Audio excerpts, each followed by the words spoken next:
you here.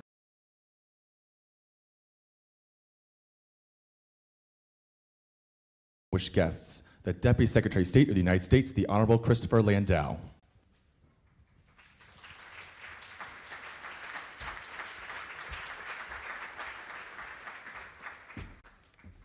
Thank you. Ladies and gentlemen, welcome to the State Department. It's an honor and a privilege to have you here. For those of us who grew up in the 1970s, the topic that we're going to be discussing today is all too familiar.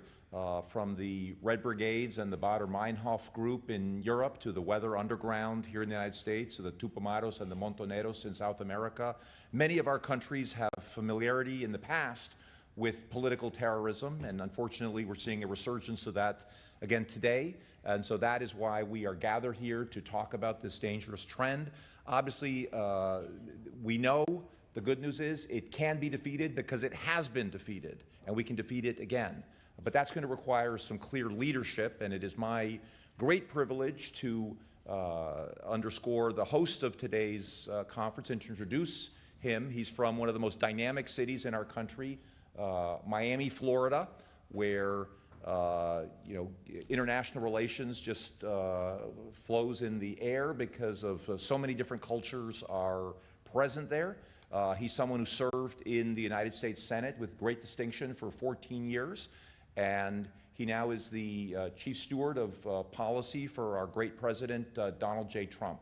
So it's my great honor this morning to introduce our Secretary of State, Marco Rubio.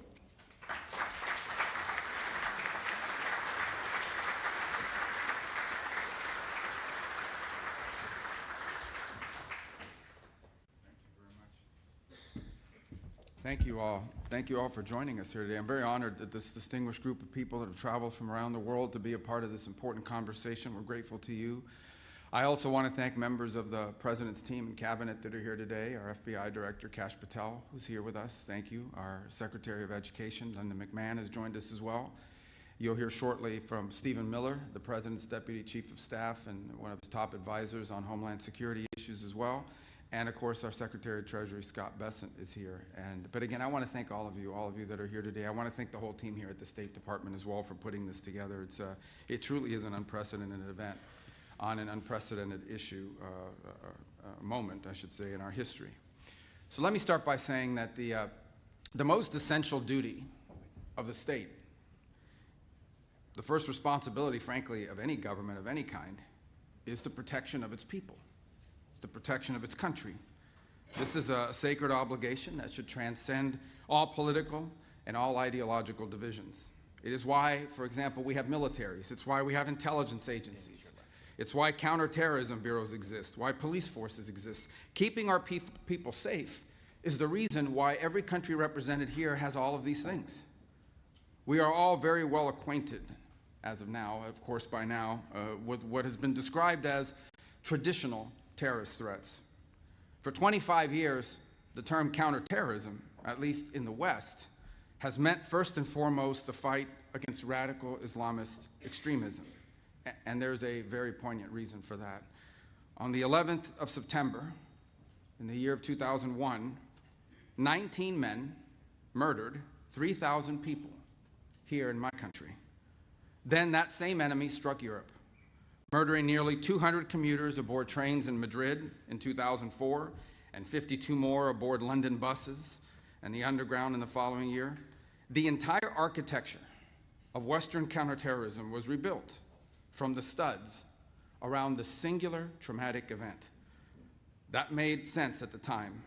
Our job was to keep our people safe, and the realm of terrorism, the specter of global jihad, was the premier threat to their safety. And so we went to work, and we assembled a global coalition, working with many of the friends that are represented here in this room today.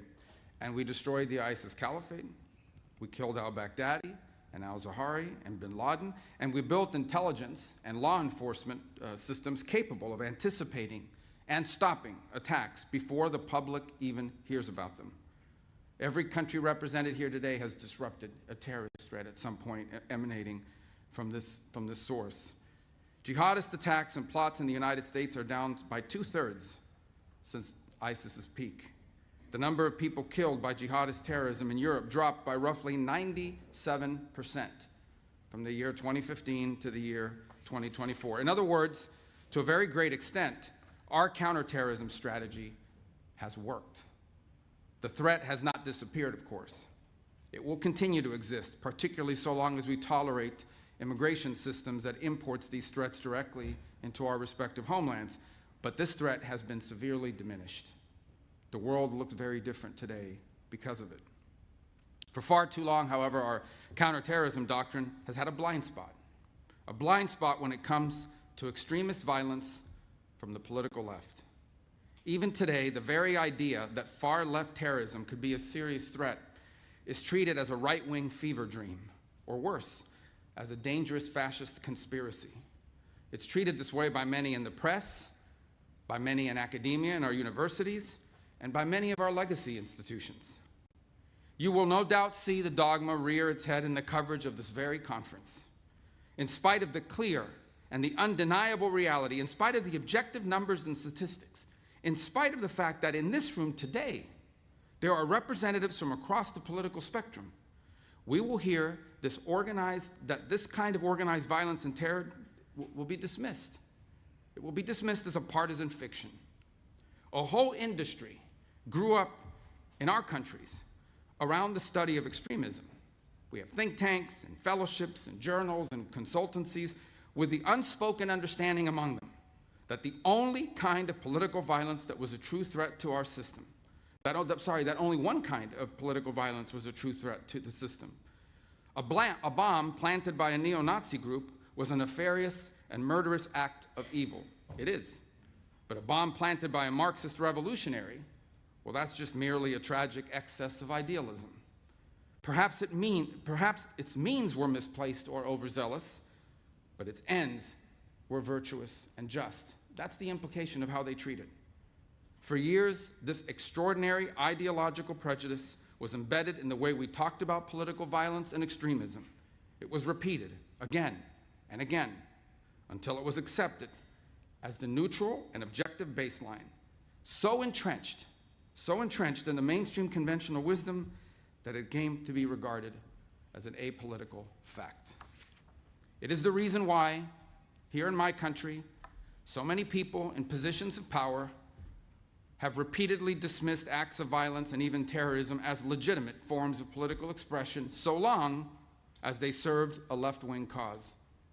It is why during those so-called George Floyd riots in the summer of 2020, as criminals and extremists burned and looted their way through America's great cities and nearly brought the country to its knees, city governments all across the country simply refused to prosecute the people conducting these acts of violence and terror. It is the reason for the now infamous image, maybe you all recall this, of a news anchor from a very prominent agency, a news anchor standing in a neighborhood consumed in flames. Meanwhile, the chyron on the bottom read that the protests were mostly peaceful. This was something worse than a double standard. Left-wing violence was not just excused, it was treated as sacrosanct, a protected class unto itself. That era has to end. The coalition in this room today includes political leaders and experts and law enforcement officials from more than 60 countries across the world. You have come here from a wide range of governments, parties, and political persuasions. Some of your governments and ours disagree publicly. Sometimes we disagree sharply about trade, about energy, about immigration. You did not come here today because you have been persuaded on every single aspect of the American view of the world. You came here. You are here because 2 weeks ago, a 72-year-old woman was burned on over 80% of her body in her own home in Greece, and she died, executed by a firebomb because her daughter dared to stand for office. You are here today because for 5 days this winter, the lights went out in Berlin, the longest blackout in the city since the Second World War, sparked by an attack that left tens of thousands of households without power in the freezing cold and left an 83-year-old woman dead. You are here and you came because a month after that Berlin blackout, a French 23-year-old succumbed to traumatic brain injuries, beaten to death on the streets of Lyon by a group of far-left militant thugs. You are here because your political leaders are being attacked and stabbed and shot in your streets, because your businesses have been bombed, because your railways have been sabotaged, because your police officers have been beaten and burned. You are here because this is real, and it is getting worse, and it can no longer be denied, and it can no longer be ignored, because it is time to crush this evil forever. The simple fact is, none of this that I've just described is new. Far-left political terrorism is not a recent-day modern novelty.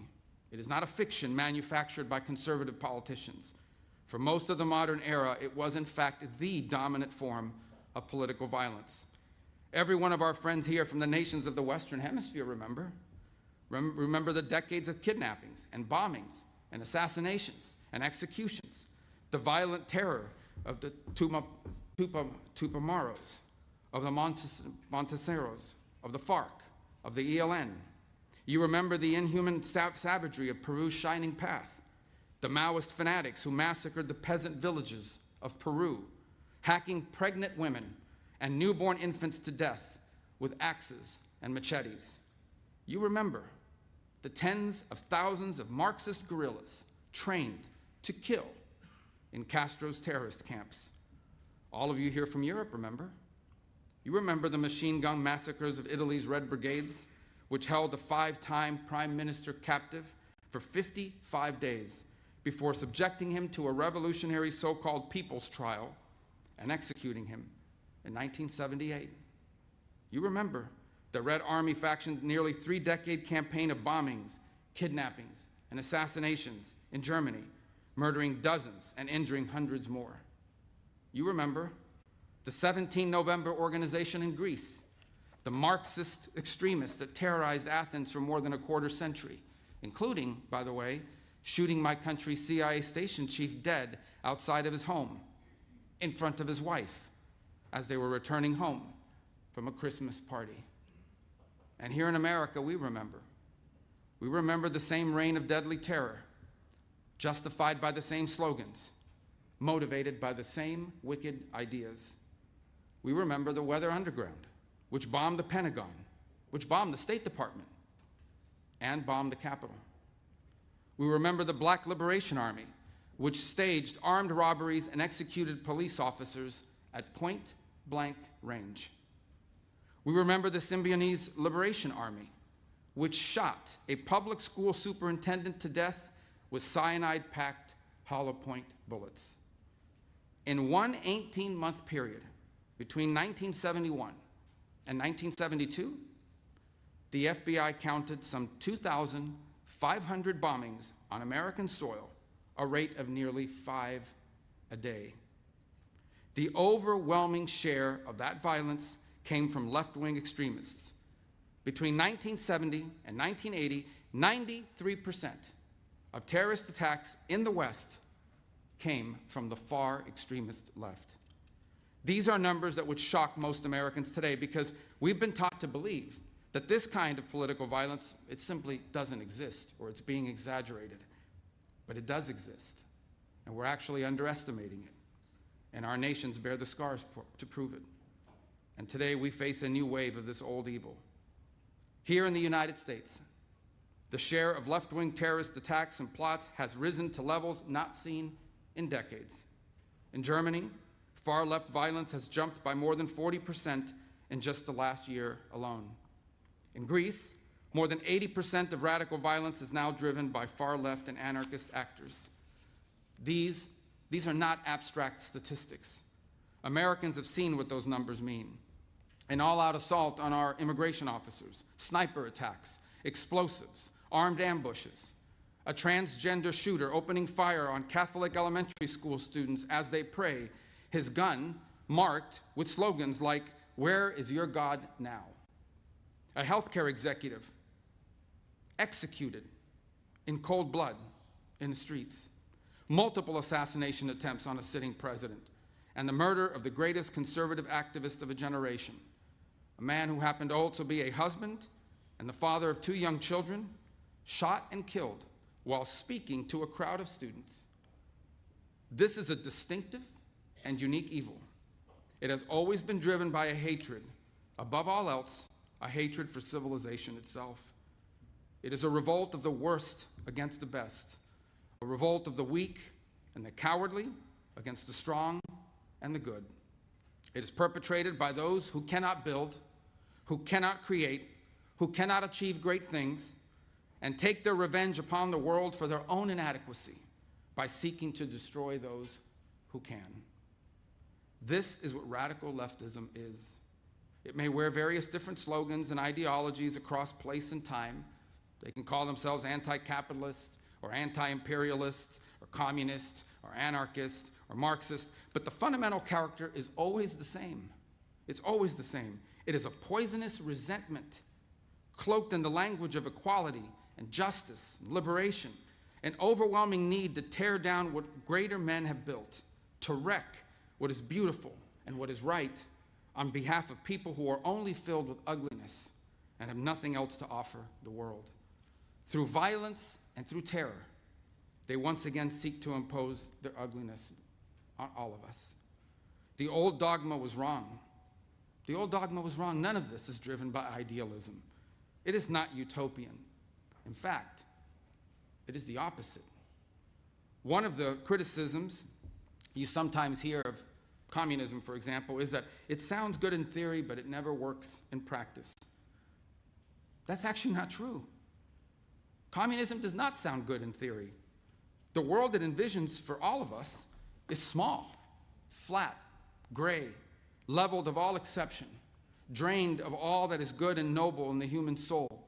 The world it envisions is a world without courage, a world without creativity or ambition, a world without heroes or glory or great causes to strive towards, a world without miracles, without myths, without men who rise above the rest to do incredible and extraordinary things.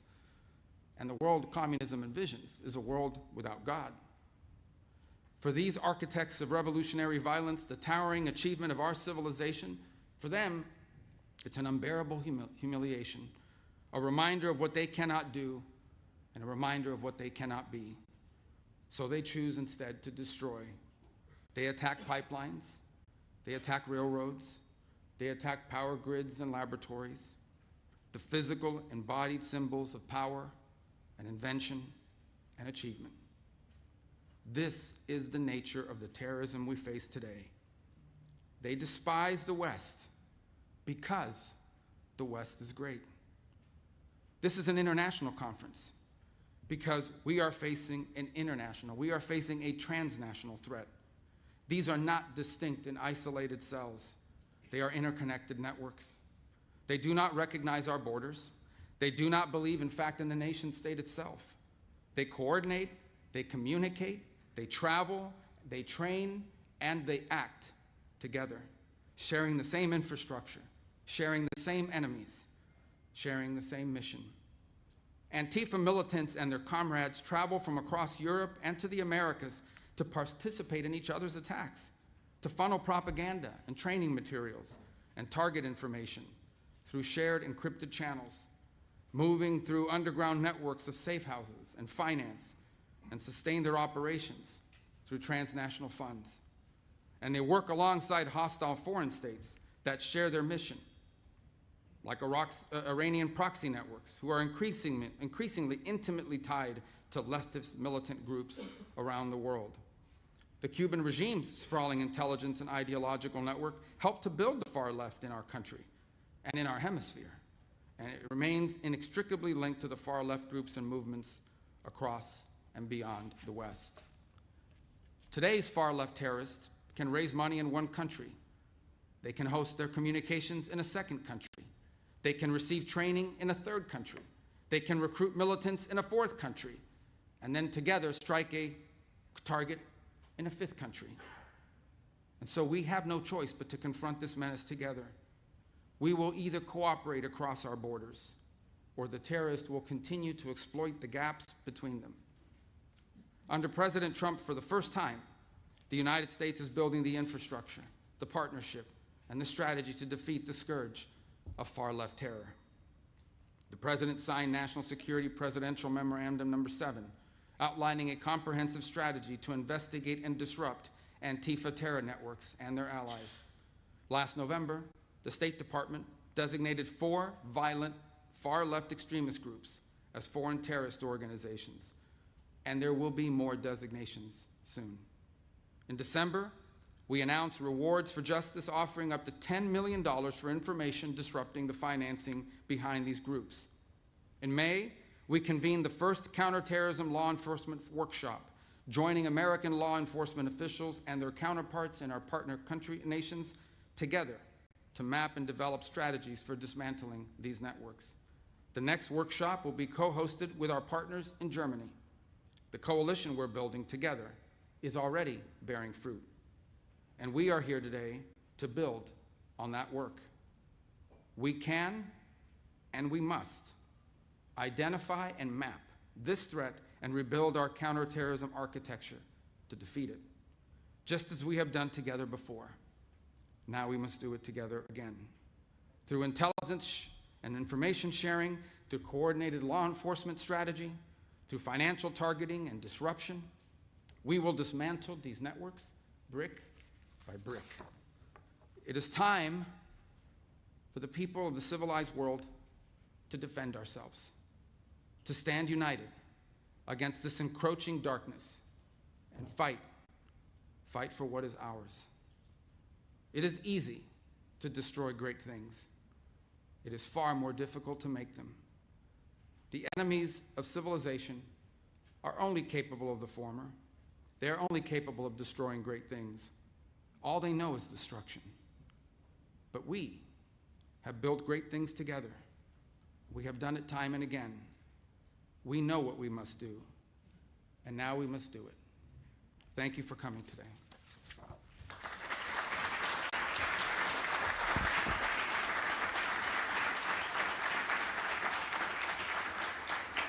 And now I want to introduce someone I work with very closely and has been a leader in this field. He is a Deputy Chief of Staff and one of the key advisors to President Trump. He also heads up all of our Homeland Security initiatives and understands this issue probably as well as anyone in the United States government, Stephen Miller.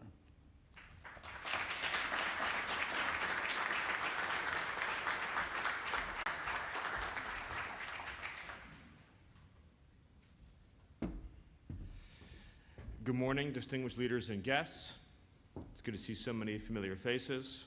And thank you, of course, to Secretary of State Rubio for organizing this conference and for leading this initiative.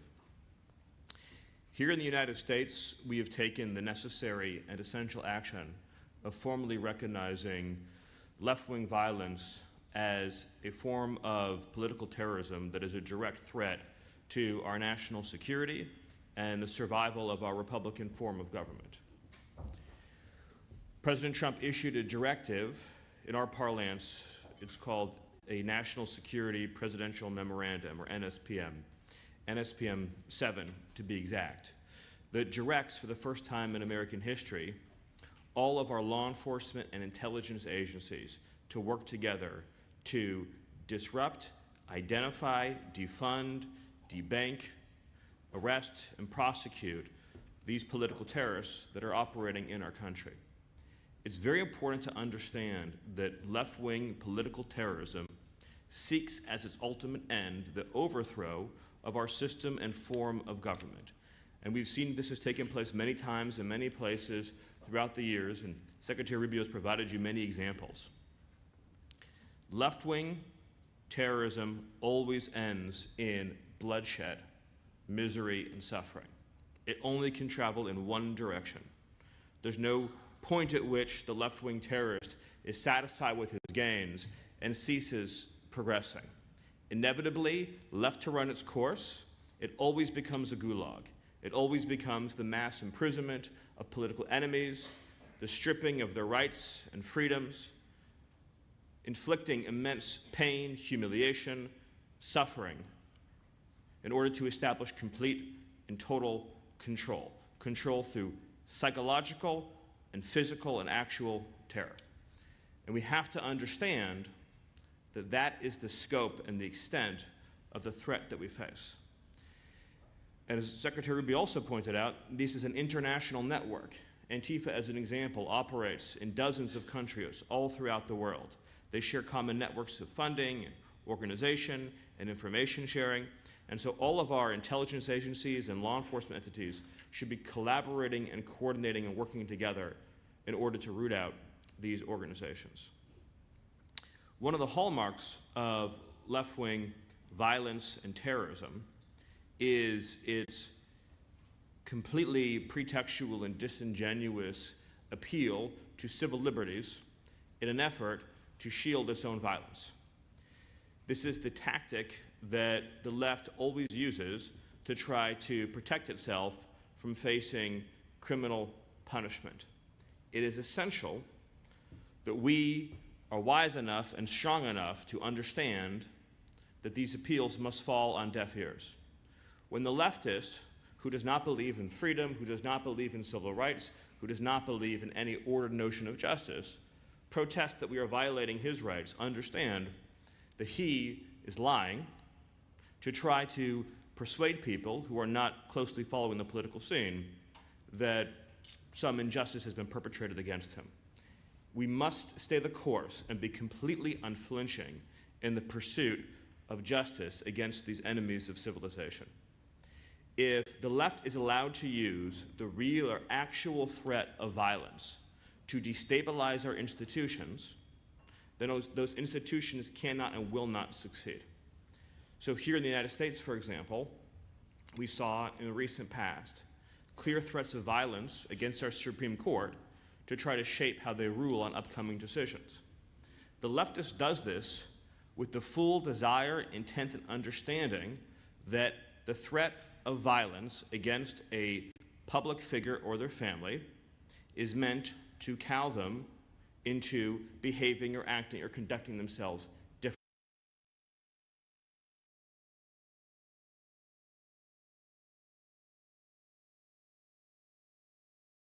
We had the combination of a violent left-wing organization threatening our nation's highest court and the federal government and the Department of Justice turning a blind eye to it.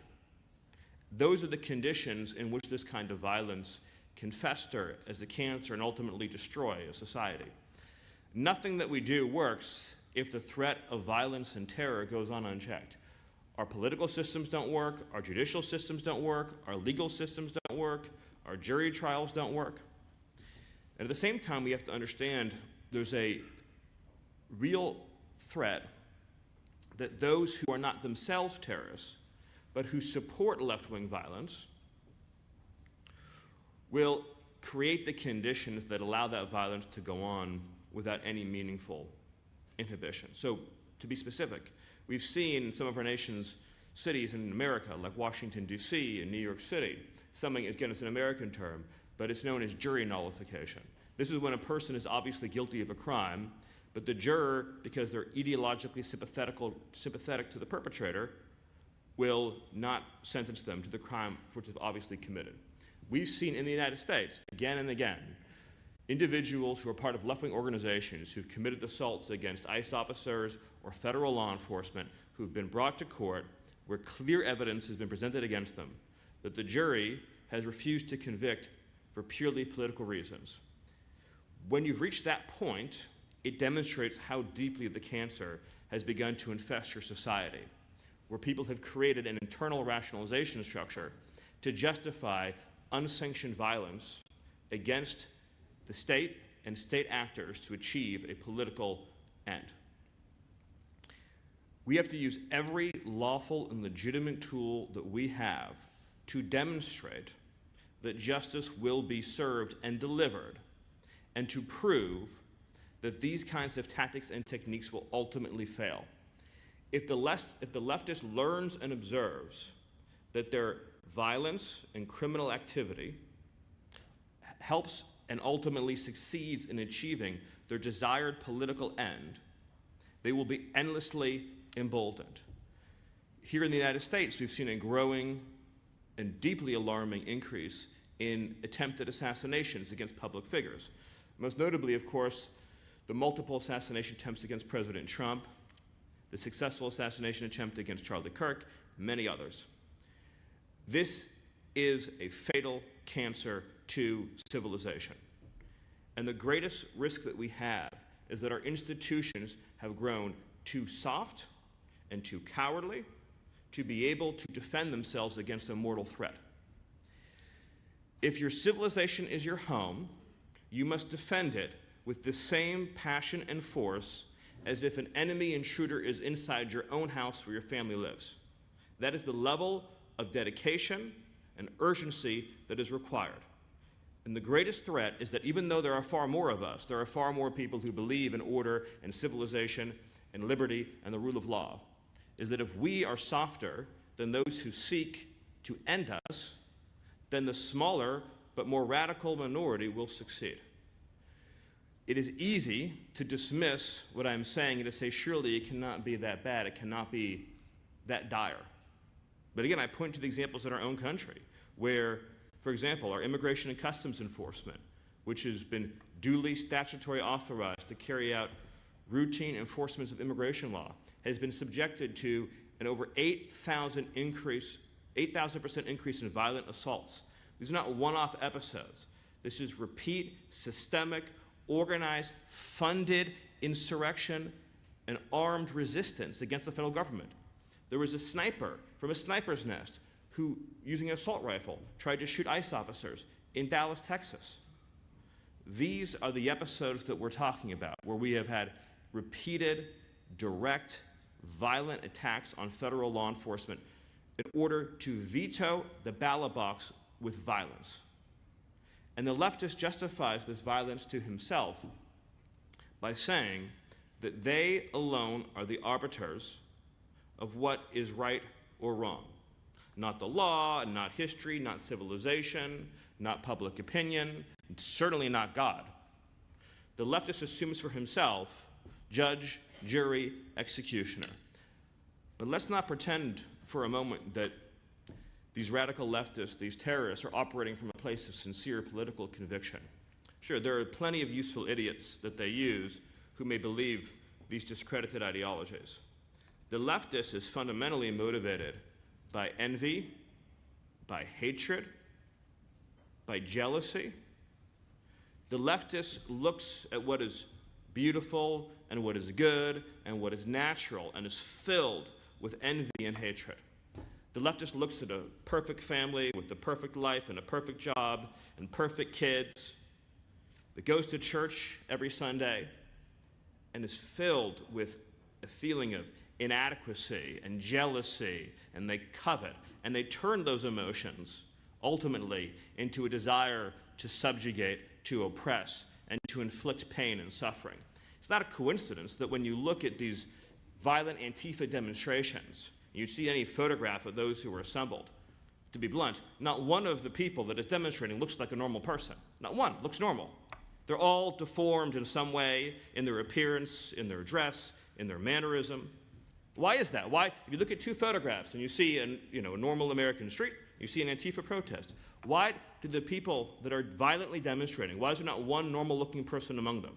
Every one of them, through the course of their life and their decisions, has scarred their body and their appearance in many different ways to the point in which their outer appearance becomes a manifestation of their inner hatred. Trust your instincts. To all people and across all civilizations, you know what normal is. You know what beautiful is. You know what good is. You know that families are right. You know that children are precious and beautiful and must be protected. You know that the criminal and the junkie and the predator is a threat to normal, healthy living. This is so much deeper than issues about taxation and regulation, although they're incredibly important. It's about normal, healthy, ordered living. And the violent leftists, for these deep-seated reasons, going back to the earliest wisdom taught to us in the Bible about coveting. And I'm not talking about rich versus poor. I'm talking about a much deeper kind of coveting. Coveting people who are morally superior, who are superior in the simple, truthful way they live their lives. People that they look at who are happy and ordered and peaceful and contributing to their communities. That burns an ember in them, and that's how you end up with the horrors we've seen throughout history, where good families are dragged out into the street and executed. And you might say, again, you're describing a future that seems impossible to conceive of. When it comes to preventing these horrors, it is the burden and the duty of good people of all walks of life to understand that you will always be accused of raising the alarm too loudly. If you wait until the point where the worst outcome is so obvious that no one can deny it, you've already lost the battle. That's the fundamental point. If you say, I will not raise this alarm until the threat is so present and so clear and so obvious and so imminent that none can deny it, it's already too late. It's already too late. I would rather prevent a threat from occurring and be accused for the rest of my life of having falsely raised the alarm, knowing in myself that I was right, than for fear of being judged having waited too long until the point of no return has been crossed. The good news is that we are far away from the point of no return. So all of us should organize together and work together for the good and the benefit of all the people in our societies, of all walks of life, of all persuasions, to deliver for them what they are justly entitled to, which is to live with safety, with fundamental human dignity, and with the ability to live in peace and harmony with their families and neighbors. Thank you all, and God bless.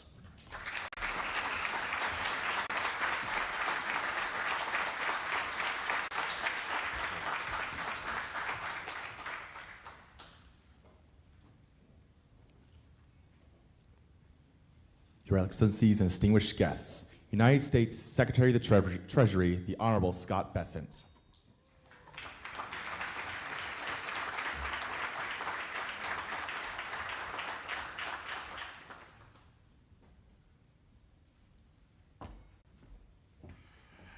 Good morning. And before I proceed, I'm going to go off script for a minute, which is always dangerous, but I'm going to remind everyone in this room and all the media that I was the subject of an assassination attempt February 2024 by an adult left-wing activist 2 hours after being sworn into my job. So any of you who want to report that this is a fiction and does not exist, be there for the sentencing this August. So, good morning. Thank you, Secretary Rubio, for convening this ministerial and for the invitation to be here. We are here together because the resurgence of political terrorism, transnational in design, and far-left in doctrine is no longer the concern of any one nation. It demands a response that draws upon the distinct and combined strengths of every government represented here today. Every government. Ours begins where every campaign of terror does. It's financial lifeblood. And at President Trump's direction, the United States Treasury is bringing the full weight of our authorities to defend the integrity of the U.S. global financial systems. More than 20 years ago, in the wake of 9/11, Treasury became the first finance ministry in the world to establish an office dedicated to disrupting the funding networks of terrorist organizations. Treasury's Office of Terrorism and Financial Intelligence, referred to as TFI, was created in recognition of the reality that America's financial system is essential to its national security. TFI's mandate to identify, disrupt, and disable illicit foreign funds that threaten our homeland has become one of the Treasury's defining responsibilities. And today, we are extending that abiding mission to meet an evolving threat. The resurgence of organized political terrorism has long occupied a blind spot. The international community has struggled to identify this danger, much less defeat it. But as the threat of terrorism evolves, the institution tools that defend against it must adapt. We once understood terrorism principally as an external menace that is no longer the world we inhabit. Increasingly, we are confronting sophisticated, organized networks that cross borders to incite violence within them. Meanwhile, old ideological boundaries are now giving way to new operational alliances. The unified front between international Marxism and radical Islamic movements need not share the same ultimate vision to share the same immediate enemy of free and self-governing societies. That convergence should concern every government represented in this room. These terrorists understand an enduring truth. Societies are rarely subverted from afar until they have first been weakened from within. So as it tears at the social fabric that allows our societies to function, left-wing terrorism is the visible manifestation of a much broader and more insidious effort to undermine the philosophies that built Western civilization and sustain all we hold dear. Some of these activities are overt: bombings, assassinations, and organized violence in our streets. Others are quieter: campaigns to suppress speech, intimidate political opposition, and sabotage our national institutions. Of course, whatever form they take, none of these attacks sustain themselves.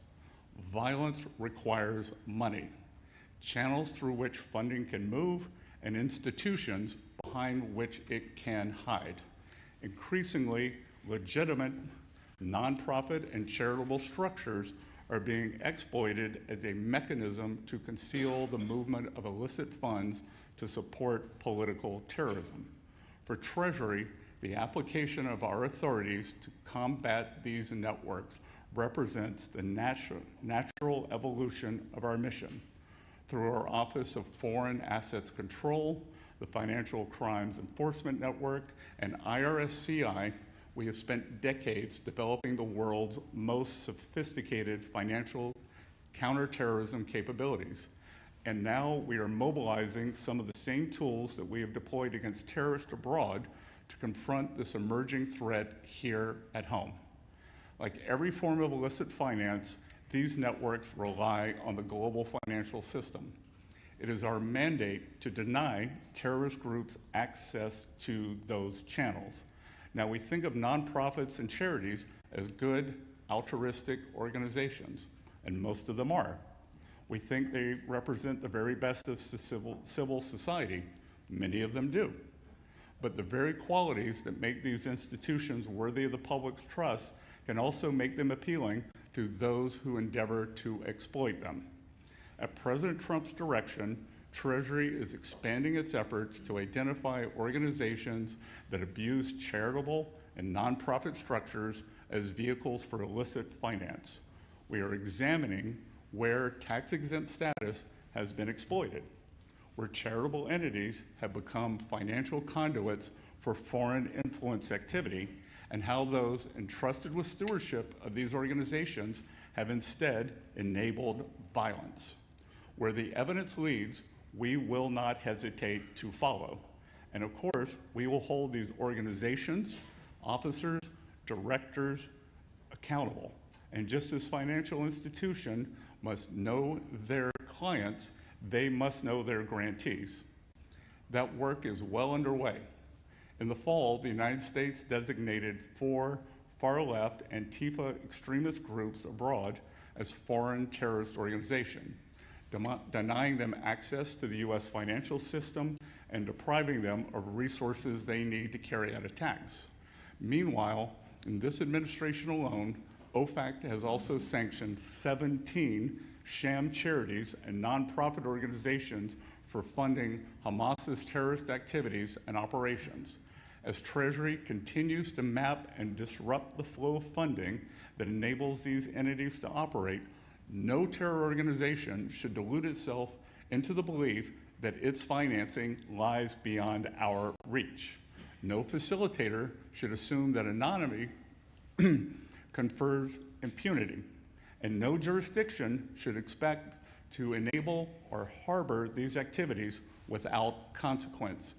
To be clear, in the fight against domestic terrorism, we must respect the constitutional rights, freedom of speech, association, and assembly of all Americans.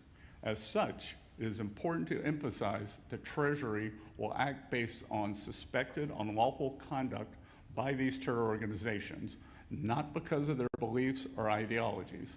At Treasury, this work is mission critical, but we cannot do it alone. The threat is transnational. Our response must be no less so. Indeed, our cooperation must be as disciplined as the networks we seek to dismantle. The global financial system is one of the great achievements of the modern world, and we never must allow it to become a sanctuary for those who seek to subvert it. So on behalf of the United States Treasury, let there be no uncertainty about the work before us and the resolve with which we will undertake it. We will identify illicit funding, however artfully it is concealed. We will dismantle the networks that sustain political terrorism, however respectable their fronts may be.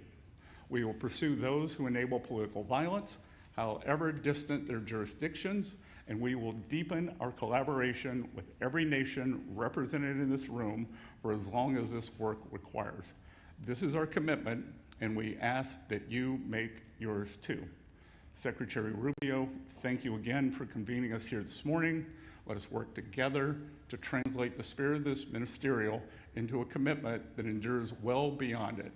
And let us deny our adversaries the one thing on which they count most, that those of us assembled in this room will grow weary in our cooperation before they do.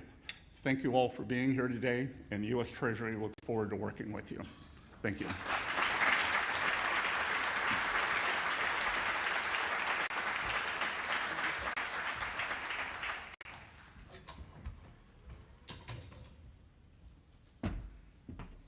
Thank you, Secretary Besson. Thank you also to Homeland Security Advisor Miller and to Secretary Rubio. These are obviously very important topics. We're looking very much forward to the panels today that will involve many of your countries. Again, I just want to thank those of you who have come here from a long distance, looking around the room at the names of the various countries that are represented here. Really, we're seeing countries from all over the world who have come here. We look forward to continuing to share our perspectives on these issues. We look forward to hearing your perspectives on these issues. So I'm very much looking forward to taking some of the issues that were posited by our speakers this morning and continuing these discussions with all of you in the panels that will take place throughout the day. I think now we have a break for a number of minutes, and then we will resume with the first panel shortly. Thank you very much. Your Excellencies and distinguished guests, this concludes our opening session. Panel session 1 will commence at 10:45 a.m. Thank you.